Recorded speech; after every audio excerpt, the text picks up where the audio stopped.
अर्णवचं लग्न झालं आणि त्याला वर्षभरातच मुलगी झाली.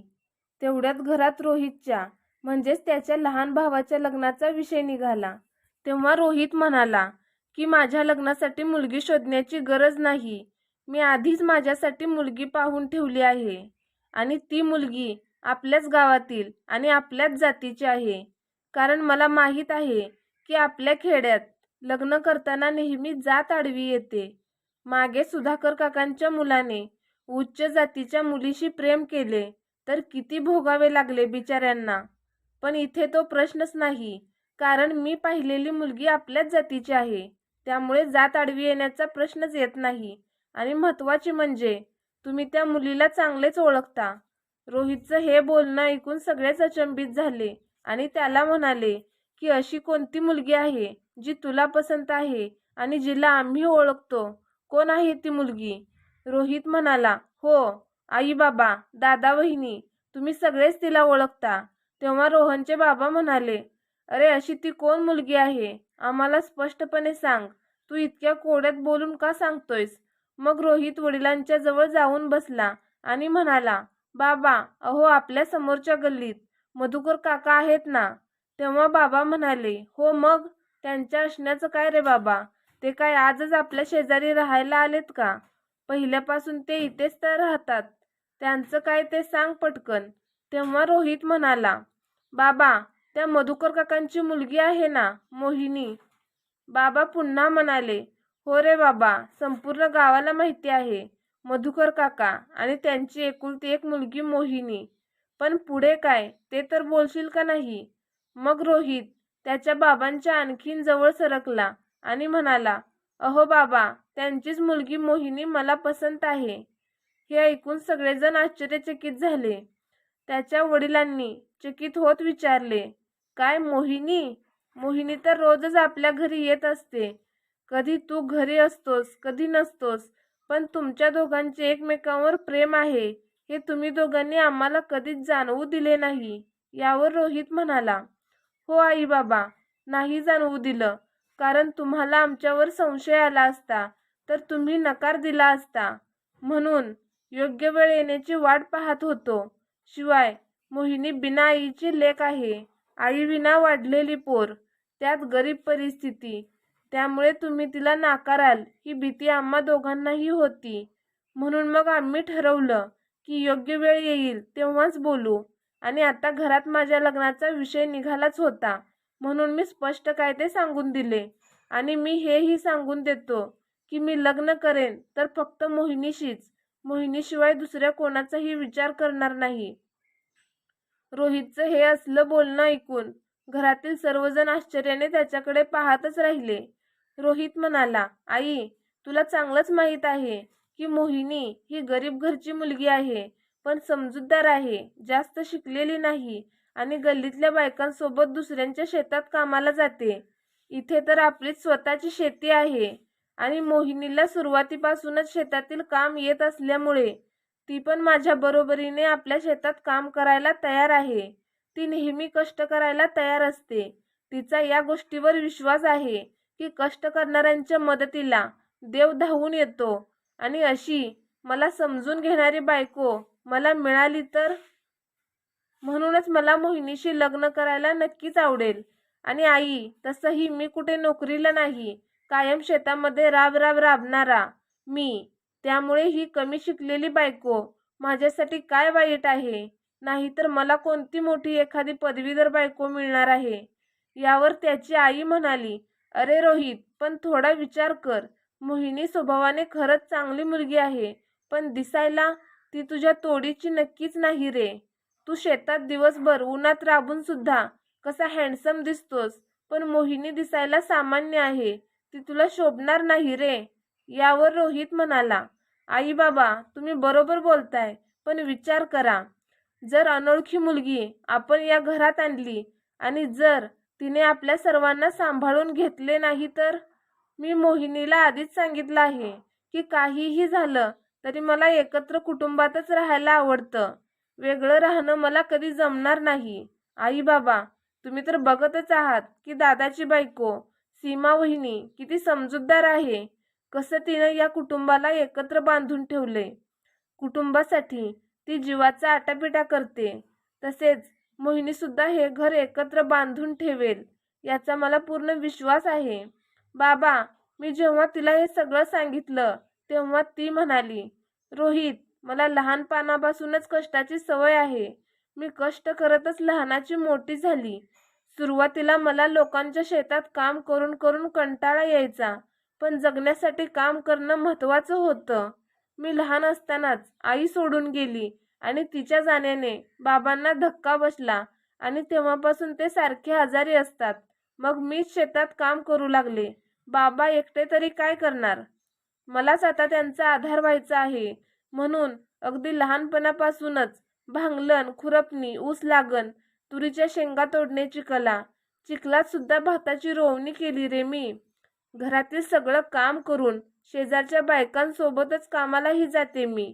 तुझं घर आणि शेत दोन्ही जबाबदाऱ्या अगदी व्यवस्थित पार पाडेन, त्याबद्दल तू निश्चिंत राहा.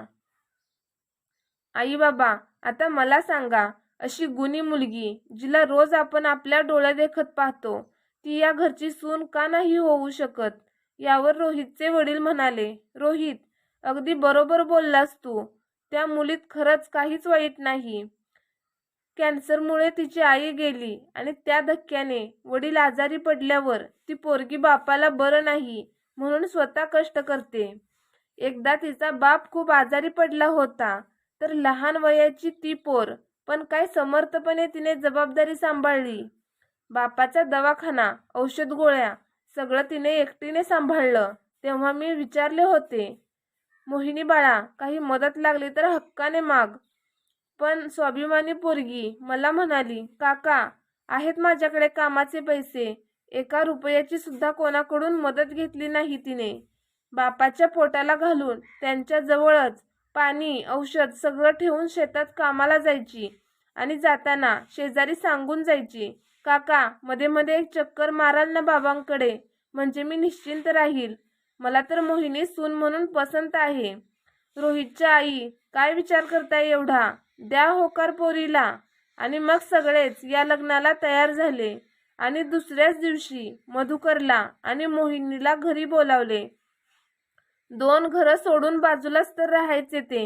एवढ्या सकाळी सकाळी रोहितच्या घरचे बोलावणे आल्याने मधुकर थोडा घाबरलाच होता आणि विचार करू लागला की काय काम असेल आपल्या गरीबाकडे. मोहिनीला कधी कोणी भांडी घासायला बोलवायचे, तर कोणी पाहुणे रावणे आले तर स्वयंपाक करू लागायला बोलवायचे.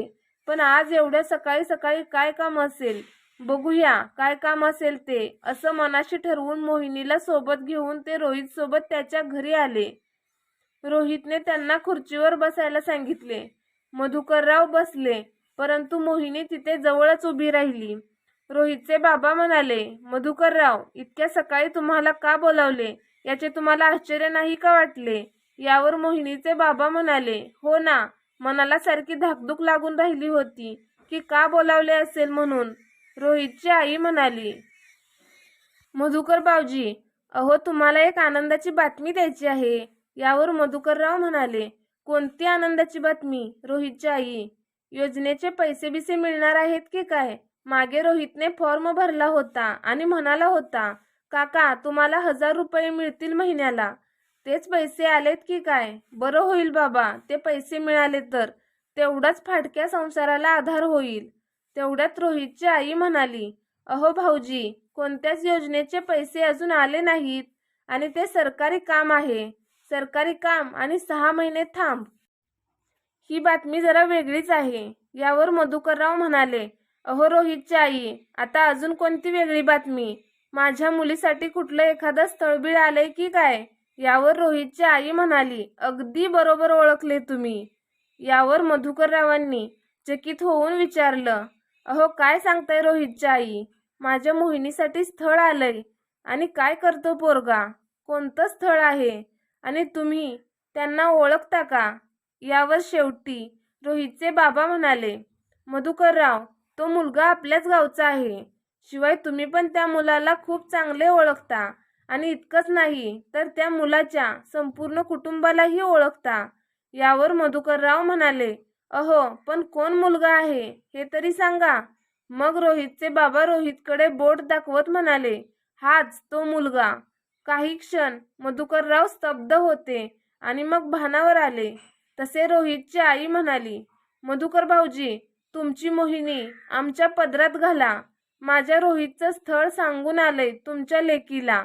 आम्हाला याविषयी काहीच माहीत नव्हतं. कालच रोहितने आम्हाला सांगितलं की त्याला मोहिनीशी लग्न करायचंय म्हणून. आज लगेचच तुम्हाला बोलावून पाठवलं. आता सांगा, घालताय का तुमची पोरगी आमच्या पदरात? यावर मधुकरराव म्हणाले, नक्कीच. कोणत्या तरी जन्माचे पुण्याचे फळ आहे हे, जे माझी मुलगी तुमच्या घरची सून होणार. देवाचेच उपकार झाले आणि माझ्या मोहिनीला देव माणसं भेटली. मोहिनीची आई मेली तेव्हा खूप खचून गेलो होतो मी. तेव्हा तुम्हीच मला आधार दिला आणि आता तर माझी मुलगीच पदरात घेताय. मधुकरराव हात जोडून उभे राहिले. काय आणि कसं बोलावं हे त्यांना सुचतच नव्हतं.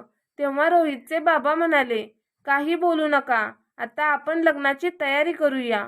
शुभ कामाला अजून उशीर नको. काय रोहित, खुश आहेस ना? काय ग मोहिनी? तेव्हा मोहिनी थोडीशी लाजली. दोघांनीही सर्वांना नमस्कार केला. आनंदाच्या भरात मधुकररावांची झोपच उडून गेली होती. घरी गेल्यावर ते त्यांच्या बायकोच्या फोटोजवळ गेले आणि म्हणाले, अहो मोहिनीची आई, आपल्या मोहिनीचं लग्न ठरलं बरं का. आज तुम्ही असायला हव्या होता इथे, पण त्या आजाराने तुम्हाला आमच्यापासून दूर नेलं. मुलीचं नशीब थोर म्हणून रोहित सारख्या समजूतदार मुलाशी तिचं लग्न होतंय. त्याच्या घरच्यांनी मोठ्या मनाने आपली पोरगी पदरात घेतली. 2-3 दिवसातच भटजी बोलावून एक चांगला मुहूर्त काढला. मुहूर्त जवळचाच होता. थोड्याच दिवसात दोघांचं लग्न झालं. मधुकररावांच्या घरापासून 2 घरांच्या पलीकडेच मोहिनीचं सासर होतं. खूप मोठा मंडप घालून अगदी थाटामाटात रोहितचं आणि मोहिनीचं लग्न झालं. लग्नाचा सगळा खर्च रोहितच्या घरच्यांनीच केला, पण मधुकररावांनी सुद्धा त्यांच्या ऐपतीप्रमाणे थोडंफार केलं आणि 2 घरं जोडून मोहिनी सासरी नांदायला आली. आधीपासूनच मोहिनी खूप समजूतदार आणि गुणी होती, त्यामुळे थोड्याच दिवसात तिने सासरी सगळ्यांची मनं जिंकून घेतली. आता रोहितचा आणि मोहिनीचा सुखाचा संसार सुरू झाला.